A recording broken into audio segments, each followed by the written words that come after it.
صل على سيدنا شفيعنا مولانا محمد وبارك وسلم صلاة وسلام عليك يا رسول الله صلى الله عليه وسلم أعوذ بالله من الشيطان الرجيم بسم الله الرحمن الرحيم وقالت اليهود والنصارى نحن أبناء الله وأحباؤه قل فلم يعذبكم بذنوبكم بل أنتم بشر ممن خلق يغفر لمن يشاء ويعذب من يشاء ولله ملك السماوات والأرض وما بينهما وإليه المصير صدق الله العظيم۔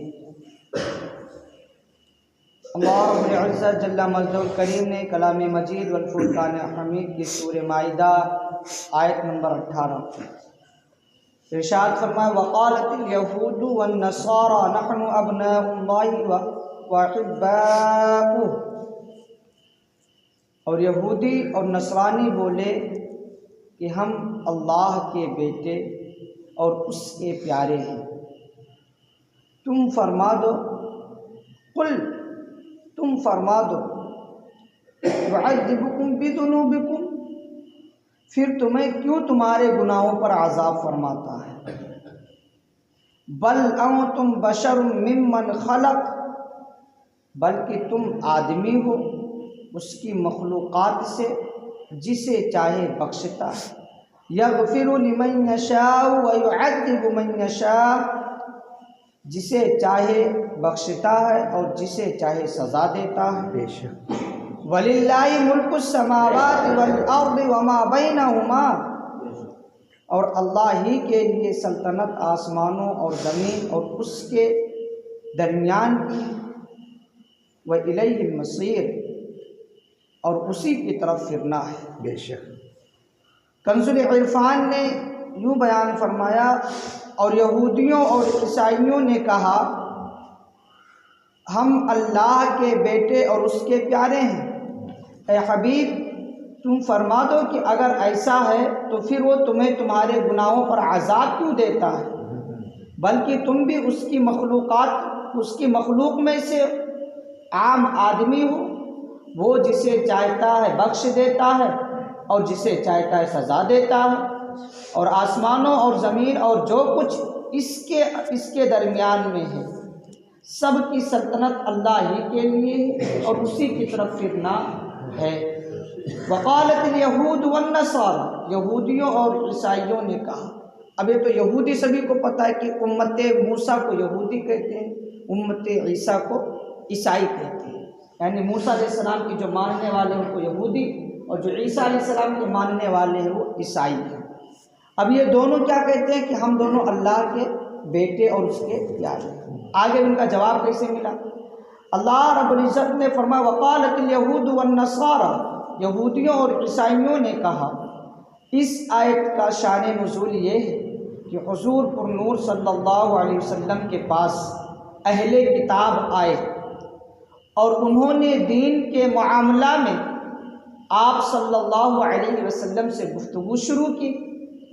نبی پاک صلی اللہ علیہ وسلم نے انہیں اسلام کی دعوت دی اور اللہ تعالیٰ کی نافرمانی کرنے سے اس کے عذاب کا خوف دلایا، تو وہ کہنے لگے اے محمد صلی اللہ علیہ وسلم آپ ہمیں کیا ڈراتے ہیں، ہم تو اللہ کے بیٹے اور اس کے پیارے ہیں۔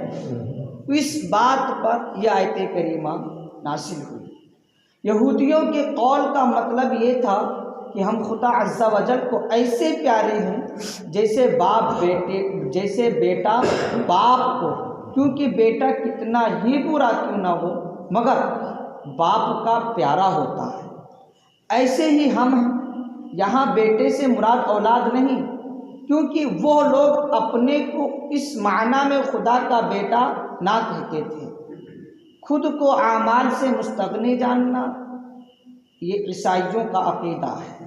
ہوتا ہے نا کو ہم گناہ کر کے پھر ہم کہتے ہیں ہم گناہ نہیں کرتے، گناہ کرتے ہیں، گناہ اتنا ہو جاتا ہے صبح میں جب آنکھ کھلتی اس وقت سے لے کر کے جب شام میں رات میں آنکھ بند ہوتی تب تک ہم سے گناہ سرزد ہوتے ہیں، پھر بھی ہم کہتے ہیں ہم گناہ نہیں کرتے۔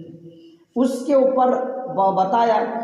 اس آیت سے معلوم ہوا کہ اپنے آپ کو اعمال سے مستغنا جاننا یعنی الگ جاننا یہ عیسائیوں کا عقیدہ ہے کہ وہ گناہ کرتے ہیں پھر بھی کہتے ہیں ہم تو گناہ سے پاک ہیں۔ وہ خود کہتے ہیں کہ ہم اللہ کے ہم بیٹے ہیں، کتنا بڑا معاذ اللہ رب العالمین نے اس کی ذات میں شریک کر دی، اتنا بڑا گناہ کرنے کے بعد میں کہتے ہیں اللہ ہم کو بخش دے گا، اللہ ہم کو جنت بھیج دے گا۔ اس آیت سے معلوم ہوا کہ اپنے آپ کو اعمال سے مستغنا جاننا عیسائیوں کا عقیدہ ہے۔ آج کل بعض اہل بیت سے محبت کے دعوے دار حضرات اور بعض جاہل فقیروں کا یہی عقیدہ ہے۔ ایسا عقیدہ کفر ہے، کیونکہ قرآن کریم نے ہر جگہ ایمان کے ساتھ اعمال صالحہ کا ذکر فرمایا۔ بے شک سبحان اللہ۔ فَلِمَ يُعَذِّبُكُمْ بِذُنُوبِكُمْ، پھر وہ تمہیں تمہارے گناہوں پر عذاب کیوں دیتا ہے؟ یہودیوں کا عقیدہ تھا کہ ہم 40 دن دوزخ میں رہیں گے۔ یہودیوں کا یہ عقیدہ ہے کہ ہم 40 دن دوزخ میں رہیں گے، یعنی بچھڑے کی پوجا کی مدت کے برابر، جیسے یہودیوں نے بچھڑے کی پوجا کی تھی۔ اس آیت میں فرمایا جا رہا ہے کہ اگر تم بیٹوں کی طرح اللہ عز و جل کو پیارے ہو تو تمہیں یہ سزا بھی کیوں ملے گی؟ یہ سوال ہے، سزا کیوں ملے گی تمہیں؟ اس بات کا تمہیں بھی اقرار ہے کہ گنتی کے دن تم جہنم میں رہو گے، تو سوچو کوئی باپ اپنے بیٹے کو یا کوئی شخص اپنے پیارے کو آگ میں جلاتا نہیں ہے۔ جب ایسا نہیں تو تمہارے